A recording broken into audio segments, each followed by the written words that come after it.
우리 청소년 캠프 때 다루었던 단어인데요. 한번 읽어볼까요? 행동, 용기, 순종, 존중. 네. 이 네 가지 단어에 대한 의미를 나누었습니다.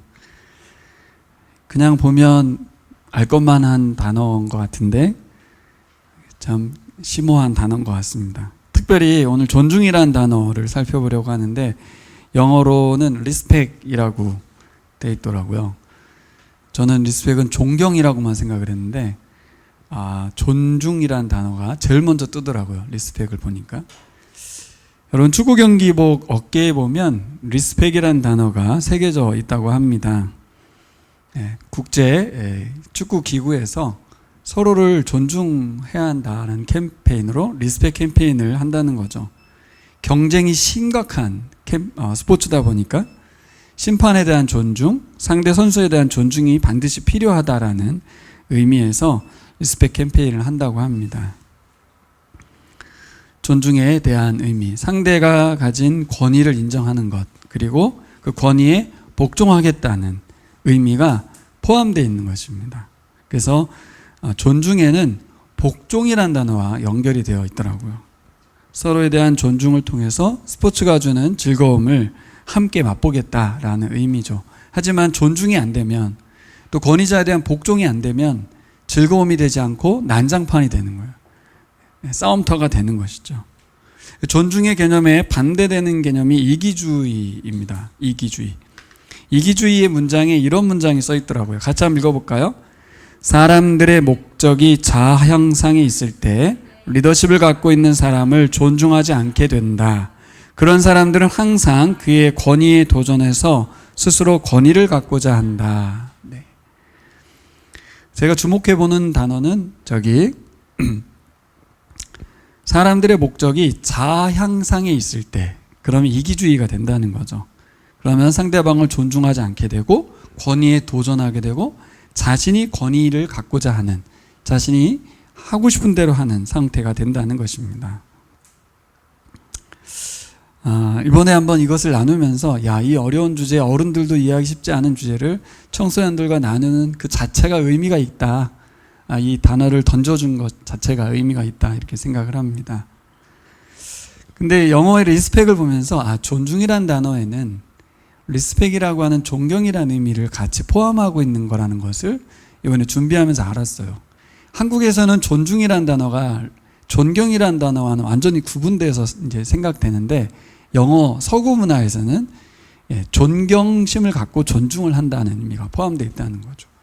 그러고 보니까 이해가 좀 돼요. 우리는 존중할 만한 자만 존중하겠다는 사고방식이 있잖아요. 그렇죠. 그렇지만 사실 존경이라는 건 또 윗사람에게만 우리가 하는 경우가 많잖아요. 근데 이 서구 문화에서는 어릴지라도, 약할지라도, 부족할지라도 모두 존경심을 갖고 상대방을 존중한다라는 의미가 있다는 것이죠. 그러면 존경할 만한 대상이 꼭 어른만 있는 건 아니잖아요. 그렇죠? 그래서 이번에 이것을 배우면서 이게 확실히 가르치는 사람이 더 은혜 받는다고, 이번에 우리 수환이, 시영이, 재은이 이 조장 역할을 하면서 준비 모임을 4번 했는데 많이 배웠겠다. 그리고 아이들하고 다루면서도 그래서 이건 청년 캠프 같은 느낌? 그런 느낌이 좀 있었습니다. 우리가 지난주 말씀에 나누었던 것처럼 사람은 누구나 위기의 상황이 처할 때가 오죠. 그때 사람은 이기적인 모습을 취하기가 십상이라는 겁니다. 위기의 상황에선 자기만 챙기게 되는 거죠. 나만 살고 보자는 생각으로 움직이게 됩니다. 근데 그런 사람은 존중받기가 힘들죠. 배제됩니다. 반대로 위기의 상황인데 관계를 챙기고 타인을 챙기고 공동체를 생각하면서 움직인다면 그 사람은 존중받게 되고 존경받게 되겠습니다. 어떻게 우리는 이 위기의 상황에서 이기적인 모습을 넘어서 타인의 관계를 소중히 여기고 공동체를 더 위할 수 있을까요? 다른 말로 하면 어떻게 하면 이기적이 되지 않을 수 있을까요? 전 불가능하다고 봅니다. 그런 일은 없습니다. 세상에 일어나지 않는 일들이에요. 이 파더우드 사역이 시작된 것이 남아공이었잖아요. 우리가 지금 부모님의 양육을 받고 제대로 된 집안에서 살아가고 있는 아이들 대상으로 캠프를 했는데, 만약에 이것을 아빠가 없는 아이들의 대상으로 캠프를 한다고 생각해 보십시오. 반드시 필요한 일이었던 거예요. 물론 우리 아이들에게도 부모가 제대로 안 가르칠 수도 있겠지만 정말 소중하다. 예? 행동이라는 것, 용기라는 것, 순종이라는 것, 존중이라는 것을 어디서 배울까? 사실 우리는 이기적으로 활동하게 되는데, 생각하게 되는데, 부모로부터, 권위자로부터 복종하는 것을 배운 적이 없는 아이들이 이 사회 문제가 되고 세상을 더 어렵게 만들어 가는 것이죠. 그래서 카시카 스탠스 목사님 첫 번째 우리 나눔할 때 뭐 배웠습니까? 그 아이가 저 사람을 막 갈기갈기 죽이고 하는 그 문장을 읽었잖아요. 그때 그분들이 했던 말이 뭐예요? 사탄이 이 세상에 온 것 같아요. 그렇게 말했거든요. 이 세상을 사탄이 점령하고 있는 것처럼 사람들에 의해서 사단이 사람들의 생명을, 사람들의 소중한 인권을 다 밟아버리게 만드는데, 그 주도자가 누구냐면 아이들입니다. 다음 세대. 세상이 지금 완전히 무너져 가고 있는 것이죠. 무슨 문제입니까? 존중이 일어나지 않는 거예요. 리스펙이 사라져 버린 거예요. 그래서 축구에서도 그런 걸 이제 하는 거고.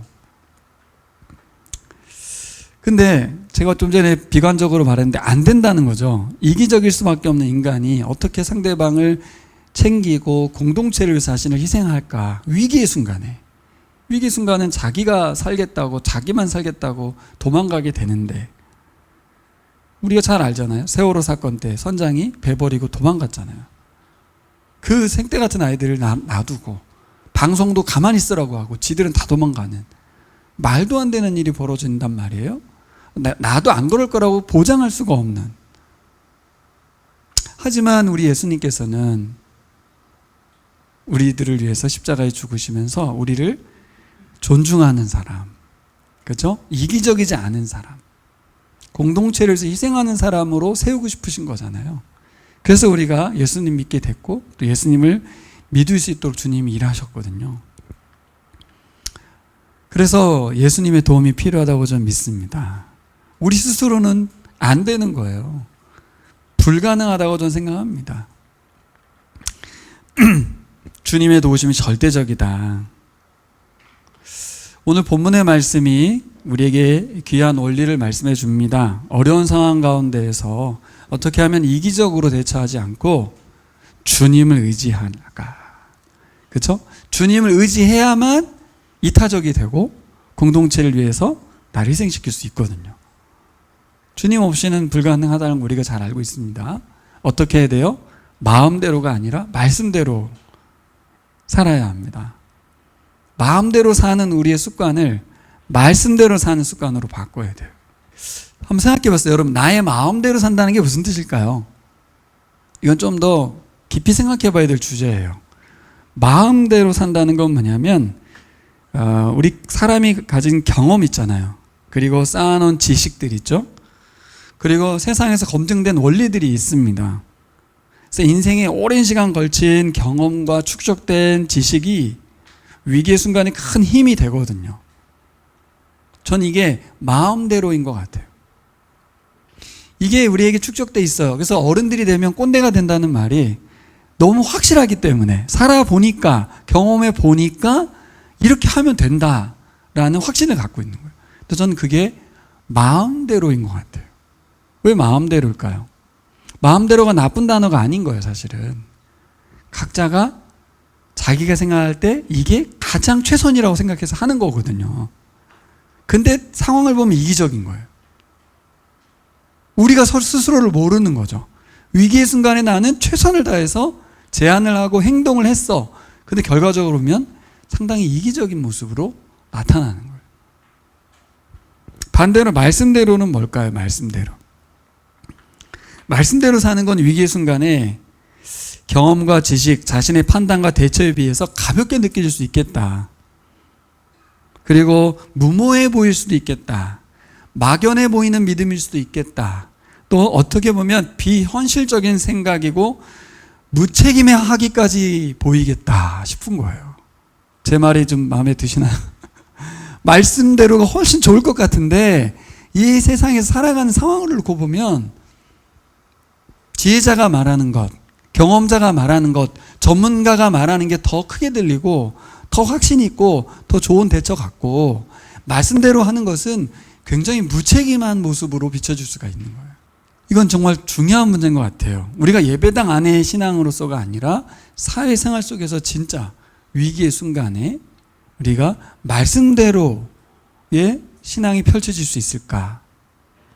아니면 하던 대로가 아니라 심사숙고해서 머리를 맞대어 위기를 돌파하기 위한 그동안에 축적된 지식과 경험들을 활용할 것인가? 물론 그게 부딪히지 않을 수는 있습니다. 말씀대로 해서 그걸 사용할 수는 있겠는데, 좀 전 이제 부딪히는 이야기를 했죠. 사실 부딪히게 돼요. 워낙 내가 쌓아온 지식이 확고하다 보면 말씀이 지금 요구하는 바를 따르기는 쉽지 않아 보입니다. 그게 오늘 본문에 나와 있거든요. 여러분, 위기의 순간에 내 마음대로와 말씀대로 사이에서 무엇을 선택할 수 있을까요? 거의 대부분은 내 마음대로를 선택하게 된다는 거죠. 근데 우리가 말씀대로 해야 한다는 걸 알잖아요. 답을 알고 있기 때문에. 그래서 오늘 본문에 나와 있는 이 백성들이 나라가 망한 이후에 예레미야에게 도움을 요청하고 하나님께 기도를 했던 그들이 어떤 결론을 냅니까? 말씀대로 하지 않고 마음대로 하거든요. 그들이 왜 그렇게 될 수밖에 없는가? 그걸 통해서 우리가 처할 위기의 순간에 우리는 그렇게 하지 않아야 되잖아요. 말씀대로. 마음대로가 아닌 말씀대로 해야 되는데 어떻게 하면 될까? 세 가지를 점검해 보려고 합니다. 자, 들어가기 전에 오늘 먼저 말씀에 들어가기 전에 오늘 말씀은 배경이 좀 있기 때문에 짧게 요약하겠습니다. 여러분, 오늘 본문은 오늘 우리가 읽은 42장 본문은 남유다가 바벨론에 BC 586년에 멸망당한 이후의 이야기입니다. 지난 한 주간 우리가 묵상했던 말씀인데요. 자, 예루살렘이 멸망하고 나서 예레미야도 포로로 끌려서 바벨론으로 가고 있었습니다. 근데 북이스라엘 쪽에 라마라는 도시가 있거든요. 그 라마라는 도시에서 느부사라단이라고 하는 군대 장관이죠. 예, 총사령관이에요. 이 총사령관이 예레미야를 풀려줍니다. 예, 돌아가라고 해요. 그러면서 예레미야에게 자유롭게 너의 갈 길을 선택하라고 합니다. 심지어는 같이 가자고도 해요. 같이 가자. 왜냐하면 아마도 이 정치적인 상황에서 예레미야는 바벨론에 항복하라는 메시지를 계속 던진 걸 알기 때문에 느부사라단 입장에서는 예레미야는 우리 편인 거잖아요. 그에게 상을 줘야 되잖아요. 그러니까 자유를 허락한 거예요. 너는 포로로 가지 말고. 여러분, 포로로 잡혀간 사람들은 대부분이 상위 10%의 지식층만 간 거 아시죠? 예, 얼떡이들 이런 사람들 안 데려갔어요. 전부 지식층들만 데려갔습니다. 사실 예레미야 입장에서는 이제 나라도 망했고 더 이상 사역의 의미가 없다고 판단될 수 있잖아요. 자신의 1차 사역은 끝난 거 아니에요? 심판 예언자니까. 남은 인생 이제 마음껏 자기 인생 살아도 될 것 같은데, 그래서 바벨론에 가서 평안하게 살자는 제안도 받았는데 예레미야는 어떻게 합니까? 자기 백성 남유다 백성과 함께 살겠다라는 선택을 합니다. 왜요? 남은 사역이 있던 거예요. 남은 사역이 뭡니까? 남은 사역이 뭐예요? 우리 수빈이 큐티를 했으니까 알죠? 바벨론이 안 가고 남유다에 남아있어야 될 이유가 뭐예요? 예레미야가 이제 하나님께서 70년 뒤에 회복시킬 거라고 하는, 하나님께 회개하고 소망을 갖고 살아야 한다는 메시지를 전해야 되는 사역도 남아있는 거예요. 그런데 이렇게 예레미야가 그런 마음 품고 이렇게 살아가는데 또 어떤 일이 벌어집니까? 바벨론은 북이스라엘을 멸망시켰던 아시리아와 다르게 남유다 멸망시킨 바벨론은 정치적으로 남유다를 대할 때 혼혈 정책을 쓰는, 아시리아 정책과 달랐어요. 남유다를 향한 바벨론의 정책은 뭐냐면 그 남유다 백성을 지도자로 세워가지고 통치를 시켰어요. 그래서 당시에 세워진 사람이 바로 누굽니까? 그다랴라는 사람이에요. 그다랴라는 총독을 세워가지고 남유다 백성이, 이 사람은 그래서 남은 백성들을 데리고 그 나라를 유지하도록 했습니다. 문제는 이렇게 재건을 위해서 준비하고 노력하는 그 반대 세력이 또 존재하는데 어떤 세력이 있어요? 왕의 종친이었던 이스마엘이라는 사람. 이 이스마엘이라는 사람은 그다랴를 죽이려고 합니다. 그리고 계속해서 바벨론에 저항을 하는 거예요. 그래서 주둔군들을 죽이고 또 성전의 순례객들을 죽여버리고 계속해서 이스마엘이 악한 행동들을 합니다. 그러니까 위기가 계속되고 있는 거예요. 나라가 망했으면 정신 차려야 되는데 반군이 되어가지고 또 독립을 위해서 움직이는 사람, 또 친바벨론파가 되어서 나라를 다스리고 있는 사람의 갈등이 있는 거죠. 이런 상황에서 40장과 41장은 그다랴를 암살하려는 사람들하고 그것을 막으려는 사람들의 갈등 이야기가 계속돼요. 재미 하나도 없는 이야기죠. 묵상하기 너무 어려운. 이게 내가 왜 묵상해야 되지 도대체 이걸? 그리고 이걸 이렇게까지 길게 쓸 이유가 있나? 그렇죠. 우리에겐 없죠. 우리에겐 없으나 후손들에겐 있으니까 쓴 거예요. 어쨌든 이건 1차 독자는 남유다 백성들이니까 포로민들이고 포로에서 귀환한 사람들의 이야기니까 물론 우리에게는 별로 은혜가 안 됩니다. 나라 망하고 난 뒤에 정적으로 암투가 일어나는 이 이야기가 무슨 의미가 있을까? 근데 우리가 그것만 보면 좀 어렵고 거기에 하나님이 어떤 식으로 함께하고 계신지 하나님이 이 상황들을 어떻게 관여하고 계신지 살피는 것이 중요하겠죠. 사람들은 서로의 정치적인 그죠? 욕망에 의해서 막 움직이고 있는데 하나님이 그 가운데서 계속해서 말씀하시고 일하고 계시다는 거죠. 예레미야를 통해서. 결국 요하난이라고 하는 세력, 그 신하 세력이 그다랴의 살해 음모를 알려줍니다. 그다랴에게. 근데 그다랴는 그 말을 잘 안 들어요. 그러다가 죽어버려요. 결국 바벨론이 세운 총독이 죽어버린 거예요. 그럼 바벨론이 가만히 있겠어요? 열받아서 쑥대밭을 또 만들어 올 수도 있잖아요. 그러니까 요하난이라고 하는 사람이 세력을 이루어서 이제 어디로 도망가려고 하는, 이집트로 도망가려고 하는, 바벨론 우리 가만두지 않을 거야. 우린 도망가야 돼. 이런 마음을 가지고 계획을 세우는 중에 예레미야를 찾아갑니다. 그리고 오늘 본문인 거예요. 기도해 달라고. 하나님께 기도해 달라고. 요하난이 나름 최선을 다했지만 이스마엘을 제거해 보려고도 노력했는데 이스마엘은 이웃 나라로 도망을 가버렸어요. 그러니까 이제 모든 책임은 이제 또 신하들이 져야 되니까 자신들이 살기 위해서 이기적인 사람들이 되는 거예요. 결국 뭔가 나라를 위한 것 같은데, 그죠? 최선을 다한 것 같은데 결과적으로 보면 하나님의 뜻을 따르기보다는 자신들의 판단을 계속해서 진행시키는 거예요. 자, 이제 요한안과 백성들이 예레미야를 찾아서 하나님의 뜻을 묻게 됩니다. 자, 그래서 첫 번째로 우리가 생각해 봐야 될 게 있어요. 왜 사람들은 이기적인 모습으로 이 상황들을 행하고 하나님 말씀대로 살지 않았을까? 그들의 말 속에 답이 담겨 있는데 첫 번째는 그들의 하나님이 누구의 하나님인지를 봐야 돼요. 오늘 본문을 좀 보시면 5절과 6절을 한번 볼까요? 온라인에서 함께 하시는 분들도 한번 보겠습니다. 5절에서 6절 42장 같이 읽어보겠습니다. 그들도 예레미야에게 약속하였다. 진실하고 신실한 증인이신 주님을 두려워하면서 맹세합니다.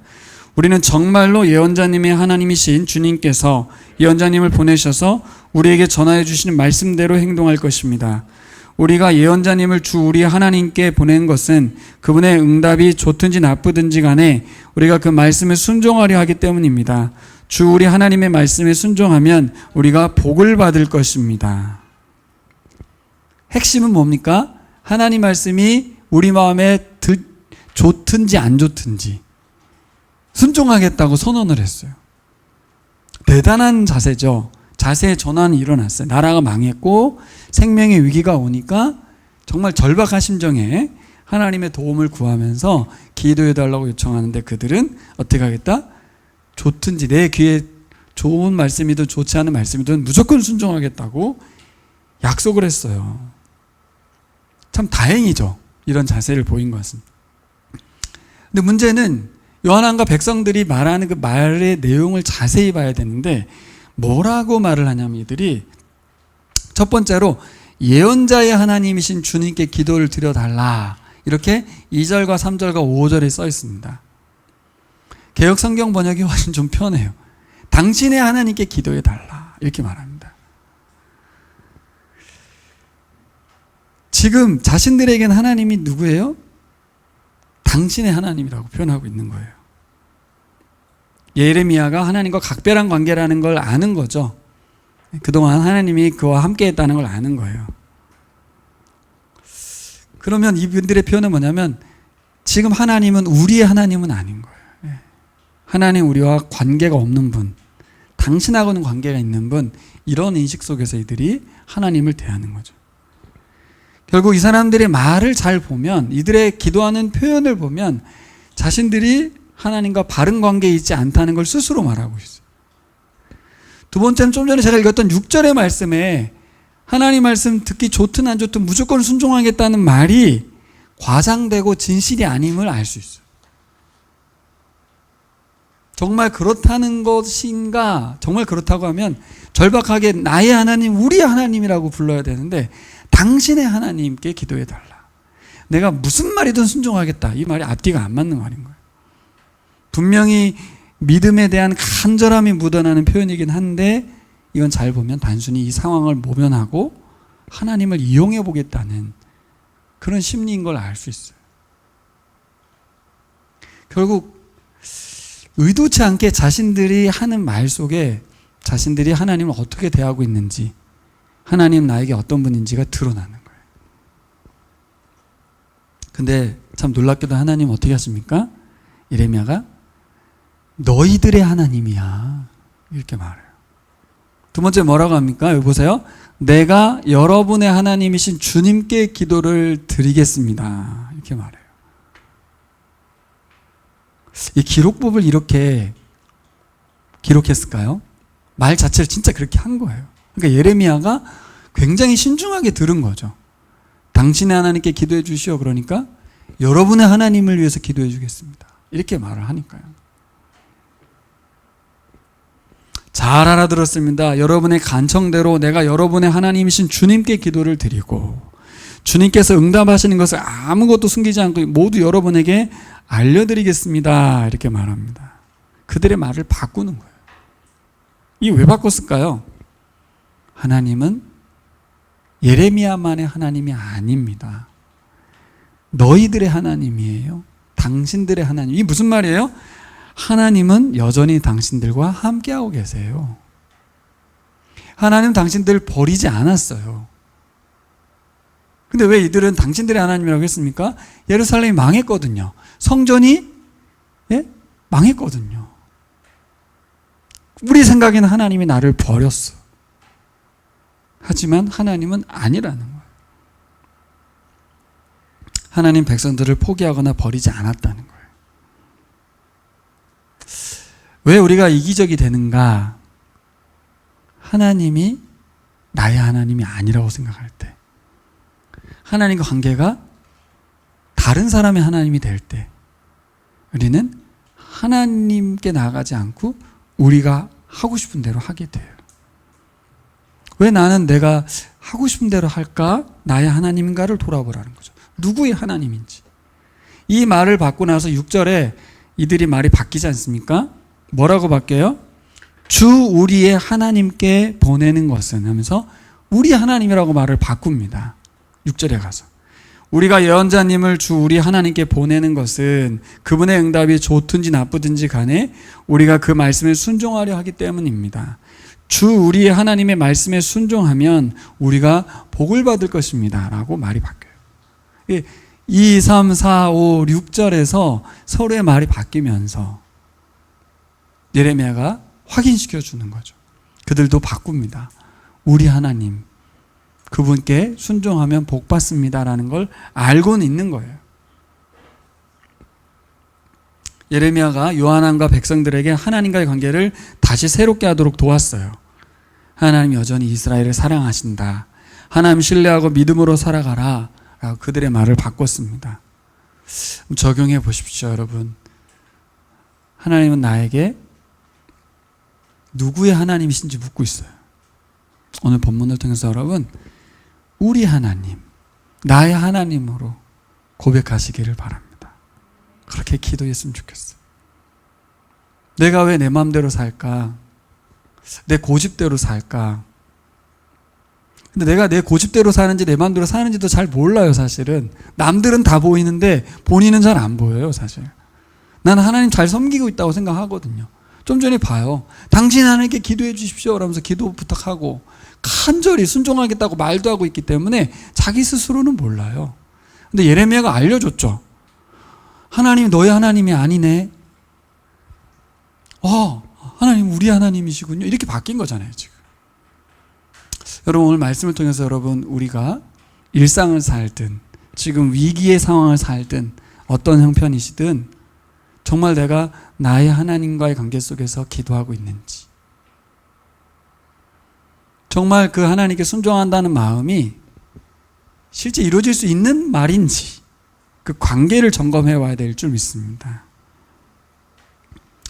그래서 저는 오늘 첫 번째로 하나님과의 관계를 다시 새롭게 하시는 하나님 은혜를 보게 돼요. 예레미야가 그의 말을 고쳤지만 저는 하나님이 고쳤다고 생각해요.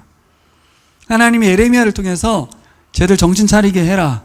나는 저들을 버리지 않았어. 저들과 함께하고 있어. 그들의 말을 바꿔. 우리 하나님이라고 바꿔. 이렇게 말씀해 준 것 같아요. 하나님은 너희 하나님이야 라고 예레미야가 크게 외쳐주었습니다. 저는 이것을 보면서 신약성경에 베드로가 예수님 재판받을 때 멀찍이 따라가면서 구경했던 장면이 떠올랐어요. 신앙생활을 하다 보면 그럴 수 있을 것 같아요. 적당한 거리를 유지하면서 하나님과의 관계를 멀찍이 서서 구경하는 거죠. 누구의 하나님입니까? 그 하나님은. 그때 예수님은 베드로를 쳐다보시거든요. 주님은 다 알고 계신 거죠. 여전히 그를 사랑한다는 눈빛을 보내셨어요. 멀찍이 거리를 유지하면서 여차하면 자신이 믿음 좋은 사람이 될 수도 있고, 여차하면 자기의 목숨을 살겠다는 아주 이기적인 모습을 보였는데, 그냥 도망가는 것도 아니고 가서 함께하는 것도 아니고 진짜 기회주의자처럼 베드로가 그러고 있었는데, 하나님께서는 마음대로와 말씀대로 사이에서 선택할 걸 요구하십니다.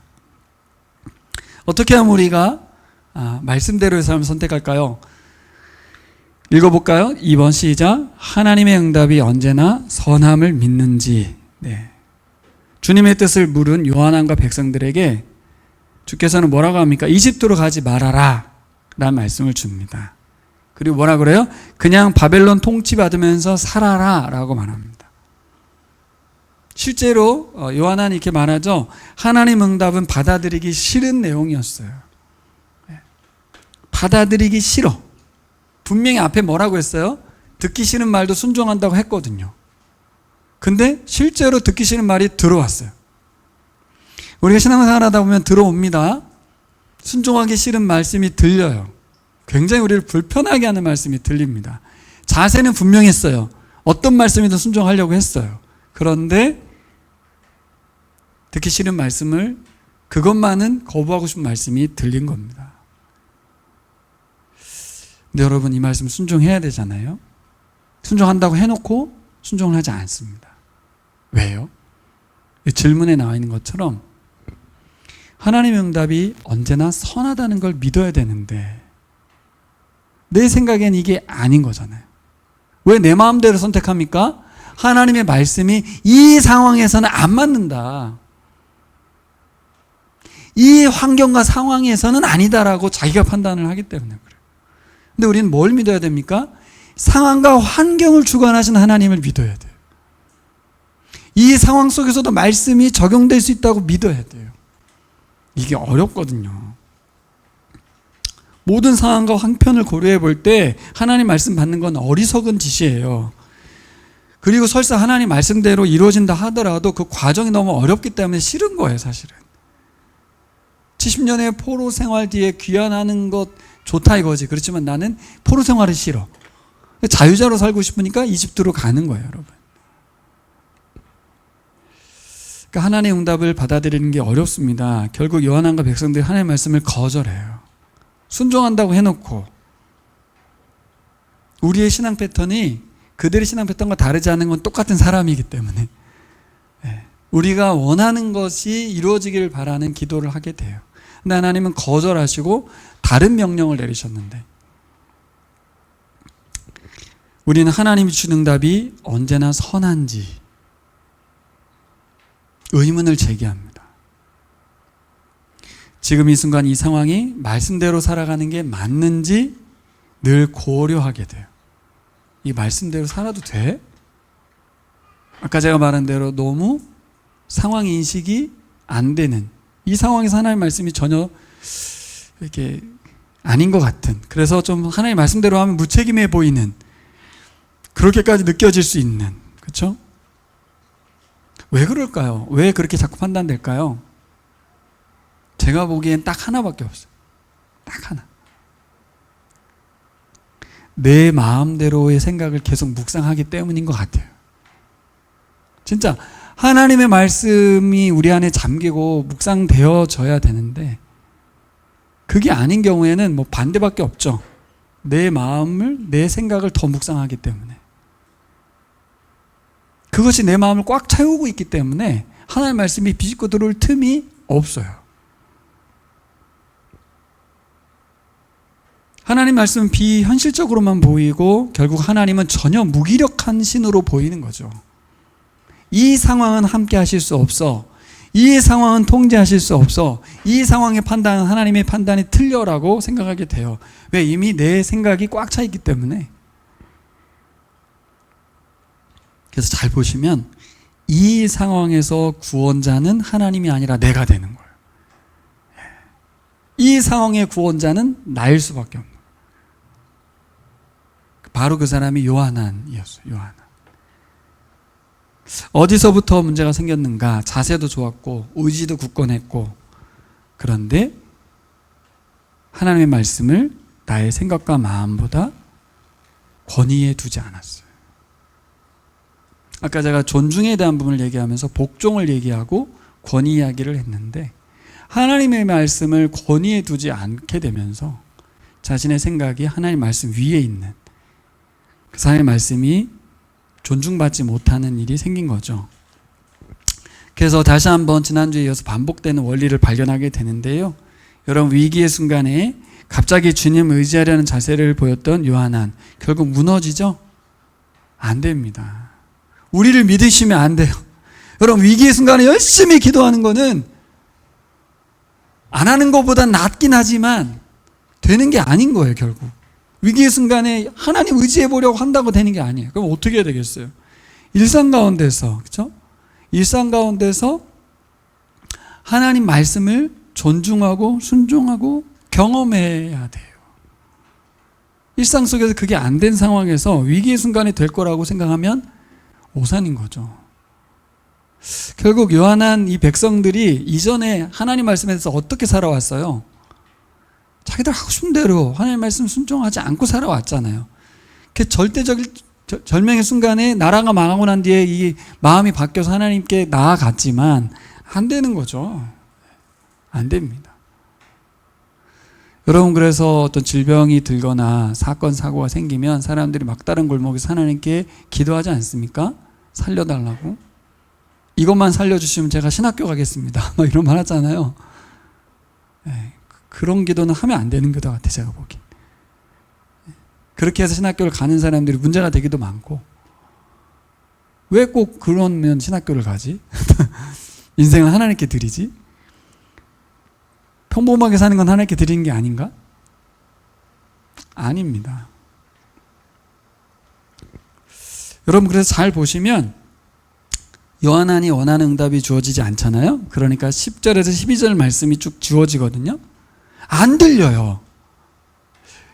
그러니까 자기가 원하는 말씀이 일단 주어지지 않으니까 하나님 말씀의 구체적인 내용을 아예 안 들어버려요.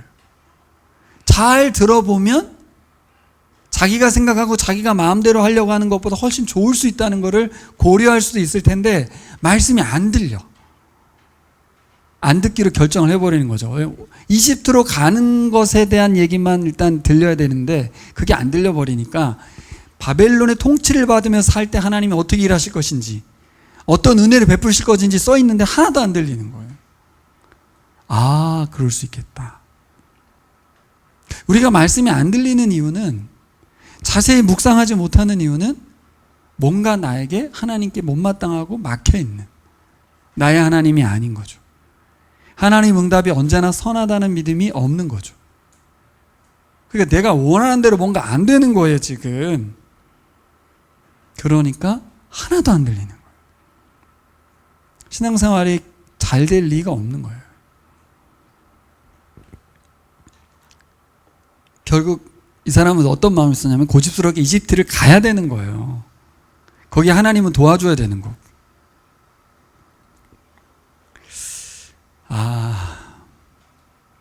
저도 그래서 이번에 묵상을 하면서 하나님의 말씀이 안 들리는 거는 다른 이유가 아니구나.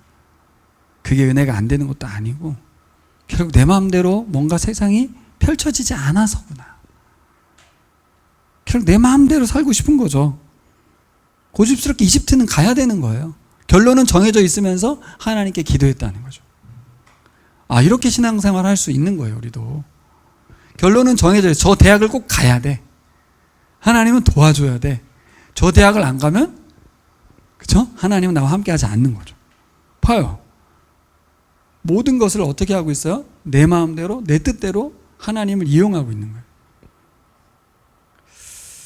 여러분, 기도는 우리가 내려놓은 응답, 정답을 설득하는 작업이 아닙니다. 하나님 이렇게 해주세요. 이렇게 해주세요. 이게 기도가 아닙니다. 그래서 기도하는 그 자체보다 더 중요한 건 뭐냐면 주님과의 관계에 대한 바른 이해, 내가 어떤 자리에 있어야 되는지, 하나님은 어디에 계셔야 되는지, 이 관계의 자리가 더 중요한 것 같아요. 그러니까 기도하는 자리가 중요한 거지 기도하는 그 내용, 그게 뭐가 중요하겠습니까? 근데 우리는 하나님이 내 기도를 들어주셔야만 된다고 생각하는 거예요. 결국 우리가 기도라는 것은 우리가 처한 상황에 대해서 주권을 하나님께 내어드리는 거예요. 이 상황을 주님께서 통치하실 거라는 믿음으로 나아가는 거예요. 이 상황을 받아들이는 거예요. 상황을 바꿔달라고 기도하는 게 아니에요. 이 상황의 주권이 하나님께 있음을 인정하는 거예요. 저도 이게 쉽지는 않은 것 같아요. 이 상황을 바꿔달라고 자꾸 기도하게 되거든요. 근데 이 상황 속에서 하나님이 일하시고 하나님 뜻을 펼치십시오라고 거기에 내가 순종하겠다고 기도해야 되는데 어떻게 해요? 바벨론의 이 압박이 있는 상황 속에서 하나님 우리를 이집트로 옮겨달라고 기도하는 거잖아요. 여러분, 하나님의 응답은 언제나 우리에게 선이 되는 줄 믿습니다. 이 원리를 꼭 붙드시길 바랍니다. 하나님의 현재 상황에서 우리를 향한 최선을 다하고 계심을 믿으시기 바랍니다. 우리에게 가장 좋은 것을 응답하는데 그 가장 좋은 것은 우리 마음대로 이루어지는 게 좋은 게 아니고 하나님 뜻대로 되는 게 가장 좋은 줄 믿습니다. 그래서 우리가 하나님 말씀대로 이루어지기를 기도해야 될 줄 믿습니다. 세 번째로 우리가 꼭 기도해야 될 부분이 하나 있는데 꼭 점검해야 될 부분이 바로 하나님께서 이 상황 속에서 동행하시고 보호하심을 믿는가예요. 여러분 잘 보세요.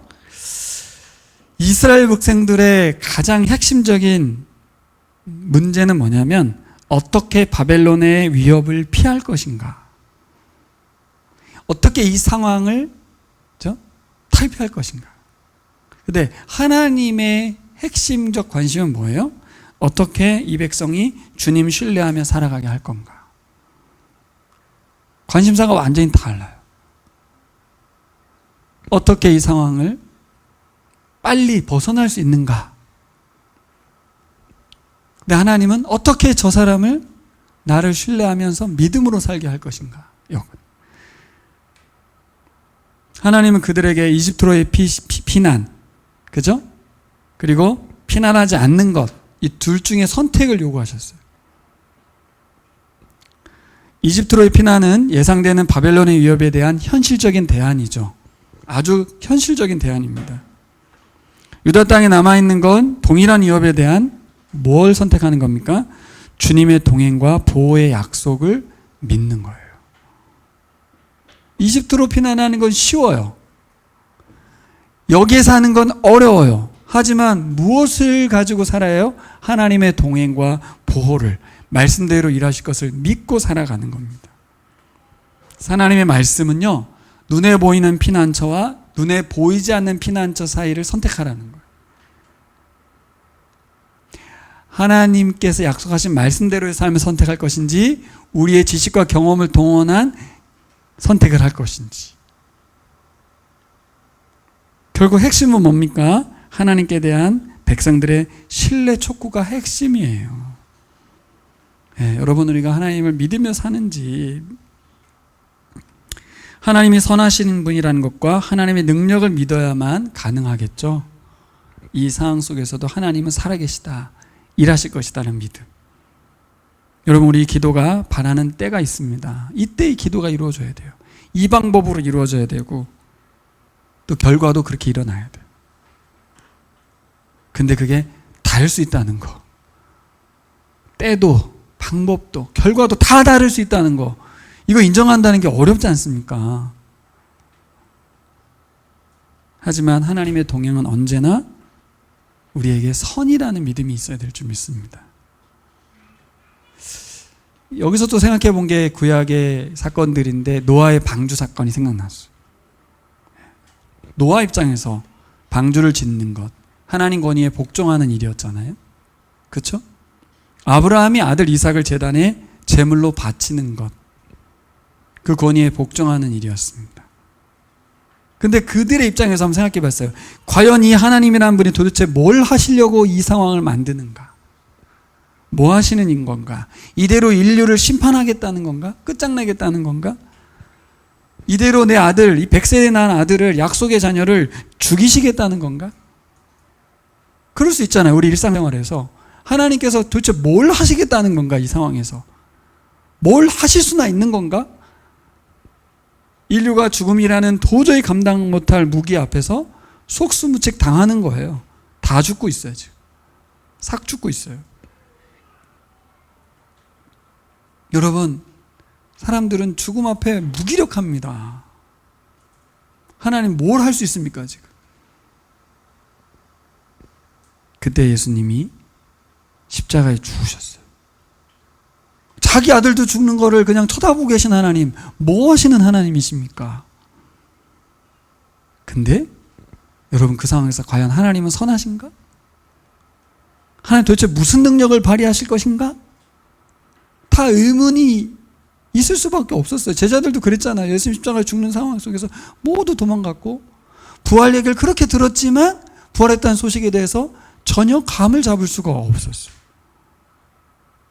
우리의 신앙생활 속에서 하나님의 능력과 하나님의 성품에 대한 신뢰가 빠져버리면, 그분의 동행과 보호에 대한 신뢰가 빠져버리면 아무것도 아닌 사람이 되는 거예요. 우리가 진짜 오래 신앙생활 했고 진짜 열심히 살아왔고 진짜 주님을 사랑하는데 일상 속에서 이게 빠져버리면 그냥 세상 사람인 거예요. 진짜 아무것도 아니더라고요. 우리는 막연한 소망을 갖는 사람이 아니고 하나님을 소망하는 사람인 줄 믿습니다. 그분이 이 세상을 하나님 나라로 만들어가고 계시다는 것이 뭔지를 우리가 꼭 확인했으면 좋겠습니다. 물론 부정적으로 보면 굉장히 어려워지고 있고 낙후되고 있고 지구온난화에 상당히 많은 문제가 있지만, 하나님은 그분의 나라를 확장해 가고 계시다. 그 시각이 우리에게 열렸으면 좋겠습니다. 당장 우리 교회만 봐도 전혀 평범한 사람들이 와서 예수님 믿는 그것만 보이지만, 사실 멀리 보면 이 젊은 세대들이 우리 교회에 와서 시각이 변화되고 삶의 자세가 바뀌며 하나님을 사랑하며 하나님 나라 헌신하는 사람들로 한 분 한 분 세워진 이 기적 같은 일이 보이셨으면 좋겠습니다. 이게 노력한다고 됩니까? 기도하면 됩니까? 하나님이 일하고 계시거든요. 이걸 통해서 우리가 하나님을 신뢰했으면 좋겠어요. 하나님 우리와 동행하시고 우리를 보호하시는 분이다. 여러분 각자가 다 그럴 텐데요.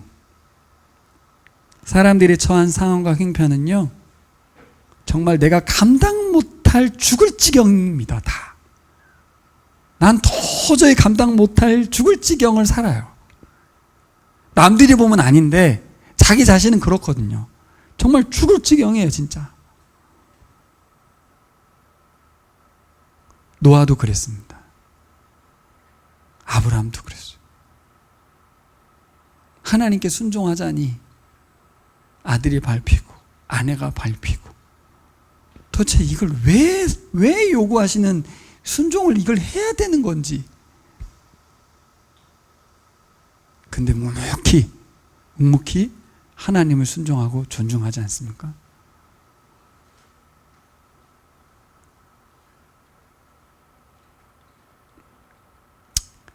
여러분, 우리가 위대한 사람이 되려갈 필요는 없는 것 같아요. 우리의 일상 가운데서 어떠한 순종을 해나갈 것인지는 그냥 우리의 일상에서 그냥 자연스럽게 일어날 수 있다고 봐요. 언제?